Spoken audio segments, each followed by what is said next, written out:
Pada video kali ini saya akan menyampaikan demonstrasi kontekstual penerapan segitiga restitusi.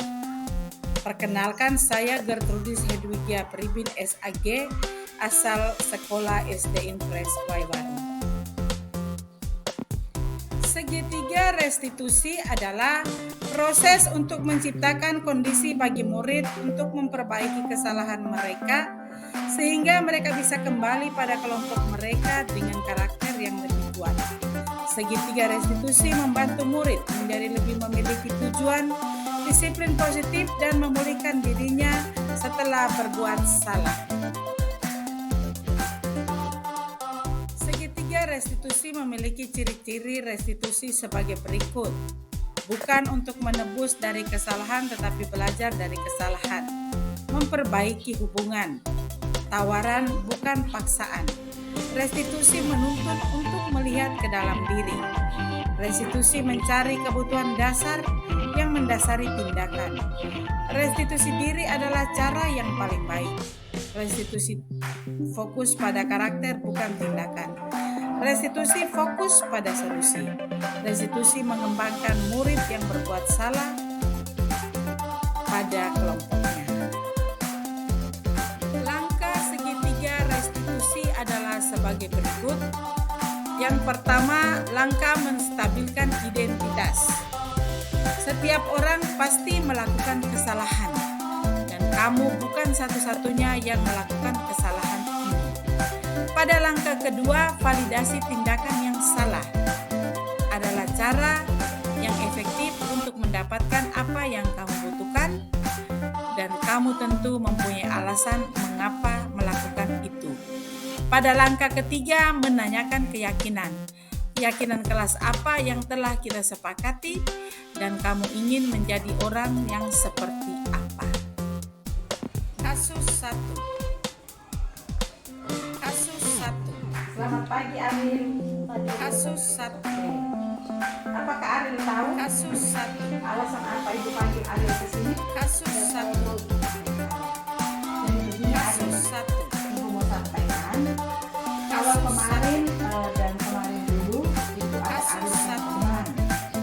Kemudian Bapak Ibu Kasus guru 1. mereka menyampaikan kepada Ibu Kasus sebagai guru 1. agama di sekolah ini bahwa Kasus Aril 1. itu sering tinggal gereja pada hari Minggu. Kasus Apakah 1. benar? Benar, Bu. Kira-kira alasan Kasus apa 1. sehingga Aril itu sering sekali tinggal gereja pada hari Kasus Minggu? 1. Dia malas. Kasus 1. Sekarang kalau Kasus Aril 1. malas tidak pergi ke gereja pada hari Minggu. Kasus 1. Kemarin di kelas kita sudah ada Kasus 1. keyakinan kelas yang kita bangun bersama dengan Kasus 1. teman-teman. Aril malas dan tidak ke Kasus gereja 1. pada hari Minggu itu Aril tidak Kasus melaksanakan keyakinan sekolah yang mana. Kasus 1. Sekarang Aril sudah tahu Kasus kalau 1. tidak sekolah Aril tidak menjalankan keyakinan Kasus kelas 1. berakal mulia. Apa yang harus Aril buat Kasus supaya 1. Aril bisa berakal mulia kembali? Kasus 1. Kasus 1. Kasus 1. Kasus 1. Ibu mereka tuh dari luar kurang kuat, Kasus nggak punya daya dorongnya. Tapi kalau itu dorong Kasus dari 1. diri Aril, maka pasti setiap hari Minggu Kasus apa 1. Aril pasti pergi ke Kasus gereja. 1. Karena apa? Kita pergi ke gereja itu Kasus bukan 1. kita melaksanakan kewajiban agama saja, Kasus 1. tapi kita pergi ke gereja Kasus karena 1. kita membutuhkan Kasus makanan 1. rohani untuk kita punya jiwa. Kasus Kita 1. punya jiwa itu butuh asupan gizi rohani Kasus itu. 1. Dari bahan kitab suci, dari Kasus khotbah, dari 1. seluruh ibadat atau bisa yang Kasus 1. bagi saya Kasus 1. Kasus 1. pasti ibu tunggu itu ya. Kasus 1. Perkenalkan, nama saya Lauren Isyodan. Saya murid kelas 5 SD IPS Baru. Saya sering sekali tidak pergi ke gereja setiap hari Minggu.